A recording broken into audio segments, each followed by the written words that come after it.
Hi, I'm Zoe Taylor, and today I'm going to be talking to you about why it's so important to clean your brushes and how to clean your brushes. Obviously, you don't want to be spreading all that bacteria around on your face that you can pick up on your brushes. So really, you want to have a good routine of cleaning your brushes. First of all, I always start with a spray. This is an IPA-based cleaner, which takes out all of the dirt, and then I'm going to dip it in because then I find that I can really get it into the roots of the brush and then clean it off. This makes it really, really hygienic. It's really effective at removing the makeup. Just going to spray on here, especially on these really soft haired brushes. This is a Neal's Yard baby shampoo.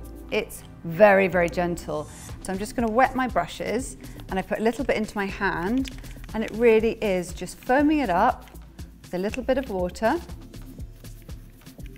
And you can see they're already clean. So I'm just going to quickly rinse it out very, very gently, because you really do need to look after your brushes because they will last you forever. I've had some of my brushes, I have to admit, are over 25 years old. So once you've finished shampooing, just squeeze out the water. You can either use a towel or a tissue. Just take out any excess water. So now that I've rinsed them, what's important is that you keep the shape. I'm just softening down like this. Brushes need to air dry.